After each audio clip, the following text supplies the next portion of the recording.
Alright, I got her pretty much buttoned up except for the velocity stacks, which might be a little while before I put them on. I don't think it'll affect the tuning too much because they're really short.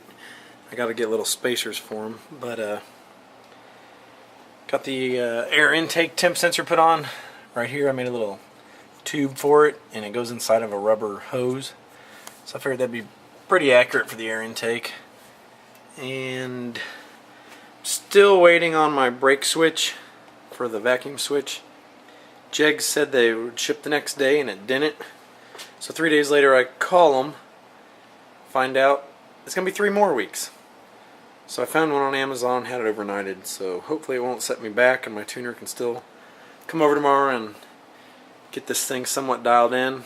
Right now I'm going to push it outside and do a fire of it, make sure the oil pressure builds up, and just check it over, make sure everything's working, and then we'll be able to do the final tune on it.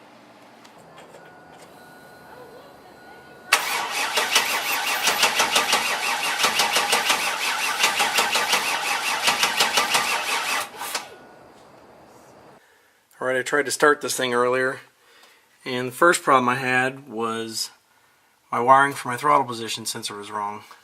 I don't know if I looked at the colors wrong or if it was I looked up a different year, but anyways, got that fixed. Then the next problem was I can't get any fuel past the injectors. I can hear them pulsing. I can do it with the Tech 2. I can pulse the injectors, but nothing comes out, and there is fuel in the rails. So now I'm pulling the rails off. Going to try to bench pulse them and see what happens. Alright, I'm going to show you how I can get these injectors freed up. They're stuck. I've had this intake for probably 2 years, and who knows how long someone had it before that, before they sold it. These are the injectors that came with it. They should work for my truck. So I'm going to show you how I free them up here. First thing you do, put your favorite solvent in there. I'm just going to use brake clean. Alright, put a towel under it and put your battery on it. And have an assistant help you pulse it. And then have you a professional whacking tool. And then as he pulses it, put a little bit of air pressure in it. Starting to go.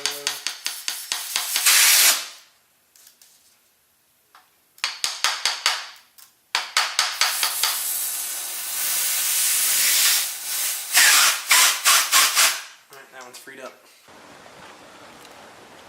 Alright, here we go. First fire up.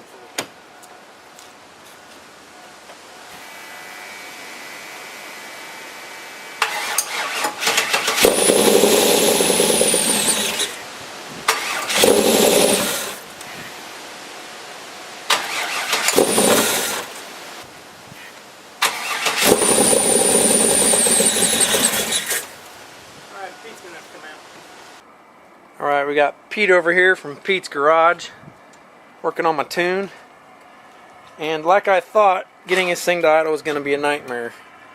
We had this header glowing red earlier, and this header was about dead, but then I realized these butterflies control that bank, so even though they're on this side, they control the other bank. I had a little bit of a brain fart there, so we're going to try it again, see what happens. We're having a horrible time with the IAC and a bunch of other stuff, so kind of going as planned on an exotic setup like this. Sorry it's dark out here, you can't see anything. Alright, as you saw in some of the other videos, we were working on getting a tune in this thing. It's turning out to be an absolute nightmare. I knew the intake was going to make us throw some fits, and it did. The left bank is running about 300 degrees hotter than the right bank. Tried doing some adjusting on the throttle blades to compensate for it. Didn't really seem to help much. We did get the left bank down a little bit cooler, but I think I might have a problem with my idle air control. I have, as you saw in previous videos, I have 2 tubes going into my IAC, and we're going to try teeing them now just into one into the idle air control manifold that I made to see if that doesn't help it, because I wonder if either one's leaking and getting one whole bank lean, or when the IAC opens, one's getting more air than the other. I don't know, so I got to change that. I'm going to send the injectors out. Did you see? I did try cleaning them. How good they're clean, I have no idea. I need to know if they flow right. Don't want to risk burning up a piston in this thing and ruining the motor. So we got the idle. Unfortunately, I didn't get any videos of it, but it did not even sound that great. It sounded a lot like the old truck did with the LS6, or with the LS6 intake and the AFR heads. But my tuner thinks it is because of the individual throttle bodies I have. He thinks that takes some of the overlapping sound out of the camshaft. It did sound alright, but it didn't sound like I thought it would. But we're still a ways away from getting it. Probably 2 more weeks before we can get back onto this thing, because he's got stuff to do, and I got to either order new injectors or send those out, have them flowed.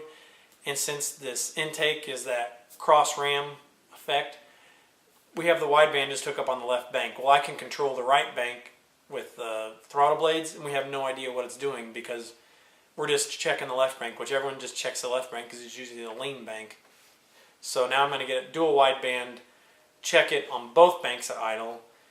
It was reading good on the left bank, but the right bank we have no idea what it was doing. Don't know if it was even firing, because the left bank read 350 degrees. The right bank read about 150 degrees. So need to figure out what's going on there. So I'm going to tear the intake back off of it, double check everything there, send the injectors off, or possibly buy some new ones. I don't know. I'm going to see what the price difference is. Might just be cost effective enough just to buy new ones and call it good. So anyways, that's where we're at. It'll be at least 2 more weeks before you probably see this thing again.